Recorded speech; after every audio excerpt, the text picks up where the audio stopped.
important for my big finale that I get used to working with fire, so what better way to learn than to be burnt alive on the end of a pier before leaping 40 feet to my certain death. You can act a little bit, okay, with your arms out. They put me on fire! No. They're burning me! No, hold your breath. This really was no time to be messing around. My health and Peter's hard-earned reputation were at stake here, and with the prospect of flames ruining my perfectly malformed features, it was time to make sure I knew exactly what I was doing. I was encouraged by the thought that I wasn't alone. My Maori buddies had made the trip to cheer on their drinking partner yet again. But this time, the mood was very sober. This one you're dealing with flames. Hot flames.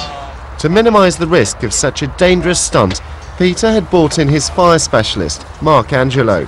Just remember to never panic. Right. Okay. The flames they sometimes do move around you. Flame is sort of fully dynamic. You just got to keep focusing on what you're doing. Just don't panic. The words "don't panic" are pretty much guaranteed to paralyse me with fear. However, having to wear protective clothing soaked in ice-cold anti-inflammatory fluid and having Mark's hands down my very shriveled crotch was more than enough to keep my mind off the thought of being burnt alive. There we go. Okay. I'm good to go. We're just putting more stuff on that's going to burn.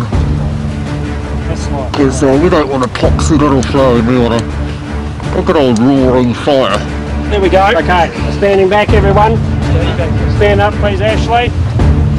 It's lit! Ashley, it's lit! Move forward, But then, stop breathing. so popsy was the flame that our own cameraman demanded a rerun. Stop, come on. Put him out, down, face down! That was classic. So back for take 2, in an attempt to at least get a flame visible to the naked eye. With time running out, this was our last chance to nail a genuine stunt. Go forward, keep moving, don't freeze. They've put me on fire! They're burning me!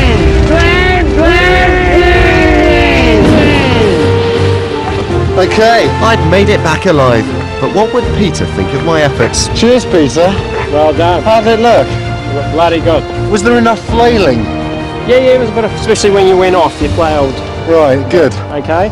Well done, lads. Thanks for your support. Excellent stuff. Well, it's been a long day and I'm off to bed, and I'm particularly proud of my flailing ability. If Hollywood doesn't sit up and take notice of this, then the world truly is a very unfair place. I had brawled with Maori warriors, I'd been set on fire twice and made it back alive. But in my attempt to be considered a man, it all came down to this. How would I fare in front of a crowd of thousands, driving a car through a wall of fire without a driver's license in sight? And if you stuff up, they're going to laugh you out of the stadium. Oh Christ.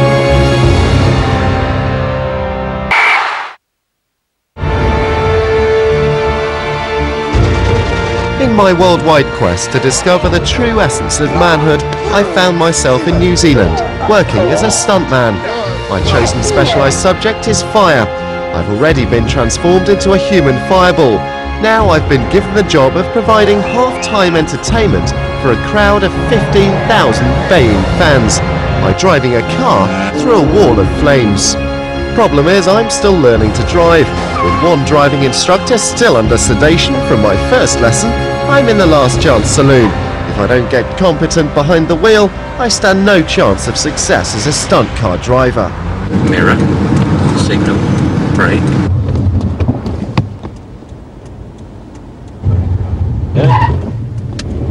Now the 3.10, we need to turn around in 3 moves.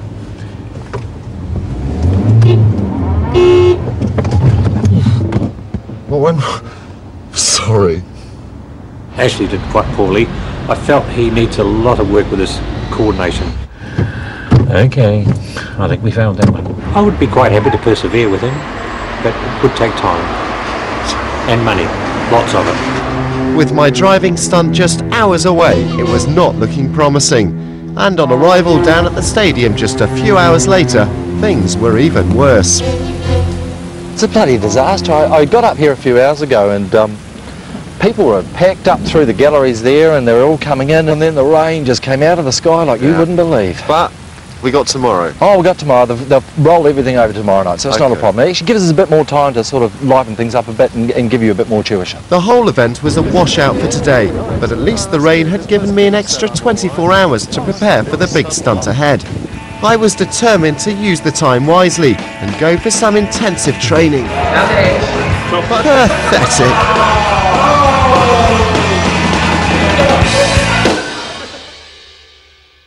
It's one of those moments where I just regret everything I did tonight. After the previous night's entertainment, I was feeling horrendous. Even worse, Mark had arranged some last-minute advanced driving tuition before I took on the stadium stunt later that evening. A quick bath later, and the offending matter was expunged from the system. I instantly felt a new lease of life. But could I finally master the art of driving? Bring to the wheel. Yep. Now, hit the gas. What's going on? Take the handbrake off. You to the left, no handbrake. You to the left, no handbrake. Handbrake. Oh, if you want the back wheels to spin, then you got to have the handbrake off. Sweet. Much better. And kept going. It wasn't all plain sailing, with the car leaning visibly to one side due to a huge disparity in passenger weight. This was a real test of my driving ability. Off, take off. Smell that rubber. Take it off, stay. Quick, off. Take it off. Off. I stalled it. Yeah. Sorry. So, not perfect, but a huge leap forward nevertheless. And all just in time, for later on that day, it was showtime. The Dudbeston Car Rally is a massive event attracting thousands of thrill seekers and car enthusiasts. Nerves are jangling. I hooked up with co-driver Mark. Our job, to provide half-time entertainment by driving a car through a wall of fire.